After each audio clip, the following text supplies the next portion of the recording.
Hello student, today we have learned lesson number 7 variation. Variation चा अर्थ होतो चलन.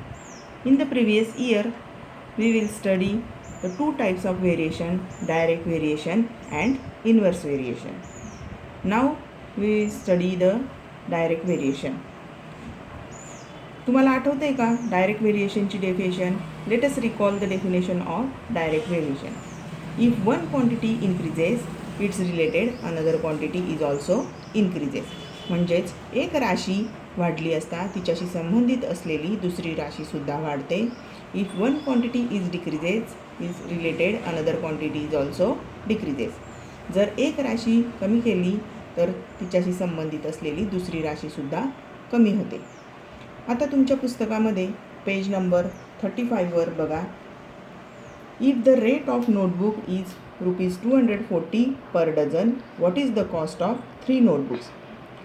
जर एक डझन म्हणजे 12 वह्यांची किंमत ₹240 आहे तर 3 वह्यांची किंमत किती. And also find the cost of 9 notebooks, 24 notebooks and 50 notebooks and complete the following table. Suppose the number of notebooks are X and cost in rupees are Y. If the number of notebooks are 20, then cost is 240 rupees. या ठिकाणी 12ला 20ने multiply केला आहे म्हणून 240 rupees आले. त्याचप्रमाणे आपण 3ला सुद्धा 20ने मल्टिप्लाय करू. If the number of notebooks are 3, then cost is 60 rupees. If the number of notebooks are 9, then cost in rupees are 180. If the number of notebooks are 24, the cost is 480 rupees. If the number of notebooks are 50, cost in rupees are 1000. Here if we take the ratio of these two numbers and reduce this form, 12 ones are 12, 12 twos are 24. The ratio is equal to 100, 1/20. If we take the another ratio 3/60, this ratio, and we will reduce this number, 3 ones are 3, 3 twos are 6, and we will get 1/20. From the above table, we see that the ratio of number of notebooks and cost is always 100, 1/20, 1/20. Here is also 1/20, 1/20 means 1/20 it is constant. Means the number of notebooks and the cost are in same proportion. म्हणजेच हे दोन number of notebooks म्हणजे वह्यांची संख्या आणि वह्यांची किंमत हे जे दोन रेशो आहे ते एकमेकांना समचलनात आहेत. म्हणजे डायरेक्ट प्रपोर्शन त्यामध्ये दिसून येतं. Suppose X is directly variation to Y. तर हे मॅथमॅटिकल फॉर्ममध्ये कसं लिहितो आपण? X is direct variation to Y or X and Y are in same proportion. Here it is called as alpha. Alpha is Greek letter and it is used for the to denote the variation. म्हणजे variation दर्शविण्यासाठी याचा उपयोग केला जातो. If we write this in this equation form, then we will write X is equal to Ky. Here K is called as constant of variation. Constant of variation. And this equation is called as equation of variation. या इक्वेशनला काय म्हणतात? Equation of variation. अशा प्रकारे आता आपण पुस्तकातील एक उदाहरण बघू. X varies. Here X varies directly as Y. When X is equal to 5, Y is equal to 30. Find the constant variation and equation of variation. Solution. X varies directly as Y. म्हणजेच X हा Y शी directly proportion आहे. मग याचं equation काय तयार होईल?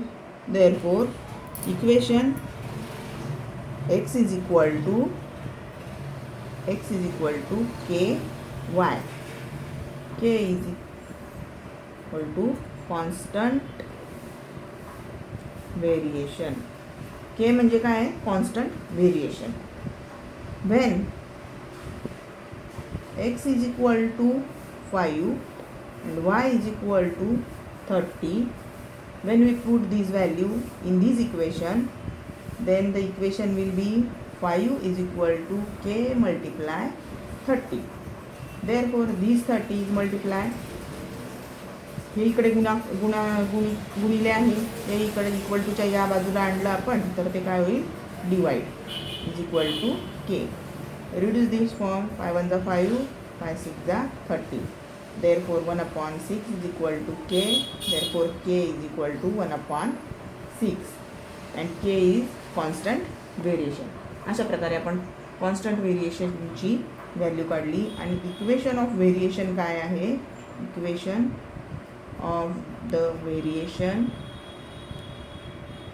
Of variation पण तुम्हाला विचारलं जातं. इथे इज लिहायचं आहे. x is equal to K Y. This is called as equation of variation and K is called as constant of variation. Constant of variation म्हणजे स्थिरांक आणि याला समीकरण असे म्हणतात. Now we will study the practice set number 7.1. 7.1 म्हटलं आपण पहिलं इक्वेशन बघू. Write the following statement using the symbols of variation. यामध्ये डायरेक्टली प्रपोर्शनल आहे. एक उदाहरण दिलं आहे आपल्याला. Circumference C of circle is directly proportional to its radius R. Circumference म्हणजे परिघ, वर्तुळाचा परिघ हा त्याच्या त्रिज्येशी समचलनात आहे. तर ते आपल्याला डायरेक्ट प्रपोर्शनलचं सिम्बॉल टाकून फक्त लिहायचं आहे. मग आपण ते कसं लिहिणार? C is directly proportional to R. संपलं, एवढंच आहे. Consumption of petrol L in car and distance travel by that car D are in direct variation. Direct proportion असो की डायरेक्ट व्हेरिएशन असो, दोघांचा अर्थ सारखाच होतो, समचलनात आहे. म्हणजे लागणारे पेट्रोल, कारला लागणारे पेट्रोल हे एल आहे आणि त्या कारने व्यापलेलं डिस्टन्स, अंतर हे डी आहे. ते आपल्याला डायरेक्ट प्रपोर्शनमध्ये दाखवायचं आहे. ते आपण कसं दाखवणार? सिम्बॉलमध्ये. L is directly proportional to D. Next is the second example. Complete the following table considering that the cost of apples and their numbers are in direct variation. Number of apples म्हणजे सफरचंदांची संख्या ही x मानली आहे आणि सफरचंदांची किंमत y मानली आहे. या ठिकाणी सोल्युशन काय आहे? आधी आपण सोल्युशन लिहून घ्यायचं. Solution is equal x is directly proportional to y. हे आपल्याला गिवन दिलेलं आहे. x म्हणजेच number of apples are directly proportional to cost of apple. मग याचं इक्वेशन काय तयार होणार? देअरफॉर इक्वेशन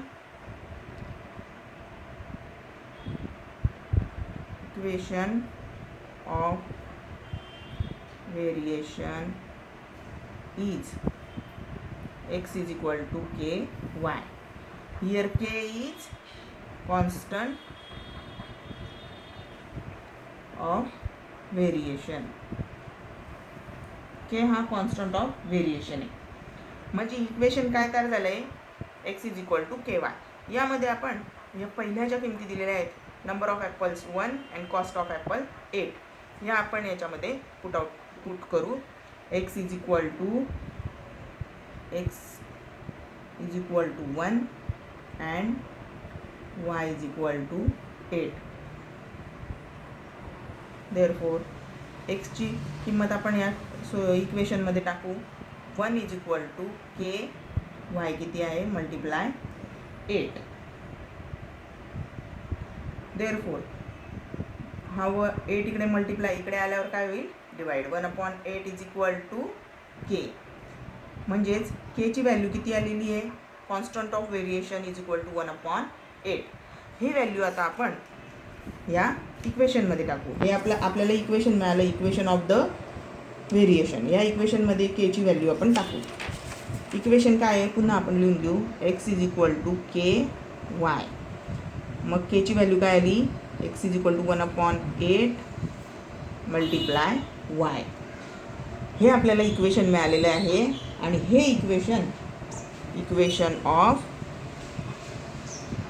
व्हेरिएशन हे आपण प्रत्येक पुढचं एक्झाम्पल सॉल्व करताना ते वापरणार आहोत. आता पहिलं आपल्याला विचारलेलं आहे, जर 56 कॉस्ट ऑफ ॲपल असेल then the cost of apple Y is equal to 56, तर एक्सची किंमत विचारली म्हणजे नंबर ऑफ ॲपल्स विचारले. तर प्रत्येक वेळी आपण हे इक्वेशन लिहायचं. X is equal to 1/8 Y. Therefore x is equal to 1/8 multiply 56. 8 ने डिवाइड करू, 8 1 जा 8, 8 7 जा 56. Therefore x is equal to 1 multiply 7. Therefore x is equal to 7. म्हणजेच जर cost of apple is 56 then number of apples किती येतील? 7. अशा प्रकारे तुम्ही पुढील उदाहरणंसुद्धा पुढील 2 उदाहरणं दिलेले आहेत. नंबर ऑफ ॲपल्स 12 असेल तर कॉस्ट ऑफ ॲपल काढायची आहे. कॉस्ट ऑफ ॲपल जर 160 असेल तर नंबर ऑफ ॲपल्स तुम्ही फाइंड आउट करायचं आहे. हे 2 गणितं तुम्ही गृहपाठामध्ये करायचे आहेत. आज एवढंच. उद्या पुढचा भाग आपण पुढचे जे उदाहरण आहे ते पुढच्या दुसऱ्या दिवशी आपण बघू. धन्यवाद.